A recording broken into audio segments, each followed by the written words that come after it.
Presumptive Democratic nominee Joe Biden facing backlash over remarks he made yesterday suggesting the Latino community is more diverse than the African American community. He's now walking back those comments, tweeting, "In no way did I mean to suggest the African American community is a monolith, not by identity, not on issues, not at all." Peter Ducey's live in Wilmington, Delaware, near the house that Joe built. Peter, did Joe Biden actually apologize?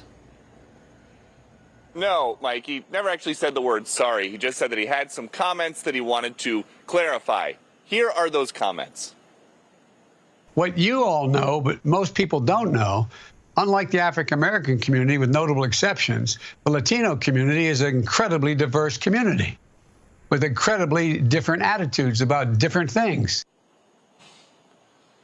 Here's the clarification on Twitter from @JoeBiden. Throughout my career, I've witnessed the diversity of thought, background, and sentiment within the African American community. It's this diversity that makes our workplaces, communities, and country a better place. The Trump campaign is trying to establish a pattern here, though, suggesting this comment Biden made about race fits in with his previous comment that African Americans who might vote for Trump, quote, ain't black. So the Trump Rapid Response Director Andrew Clark writes, so Joe Biden has now twice had to publicly retract comments that suggested he thinks black voters are all the same.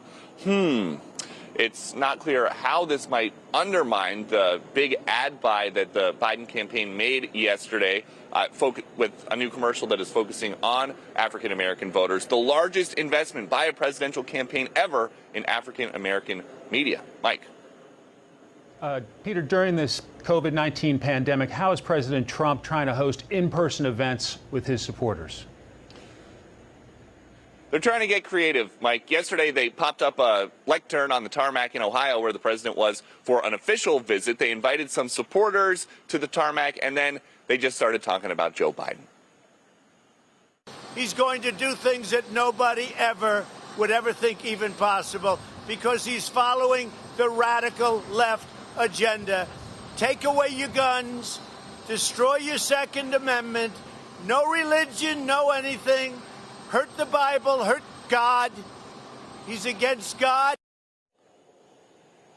That part about Biden hurting God stuck out to the Biden campaign, which remains almost fully virtual. So they released a statement that says Donald Trump is the only president in our history to have tear-gassed peaceful Americans and thrown a priest out of his church just so he could profane it and a Bible for his own cynical optics as he sought to tear our nation apart at a moment of crisis and pain.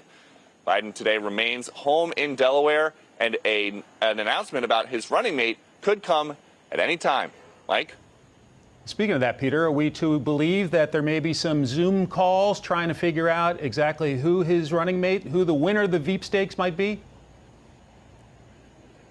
Oh, yeah. We have a pool camera, all the networks do, right outside his gate here in Wilmington, and there has not been much activity of people coming in for in-person meetings. And to that end, Kamala Harris, who many speculate could be right there as a top-tier finalist, was caught on Capitol Hill yesterday, and somebody asked her, how's the vetting process going? And she said, you probably know better than I do.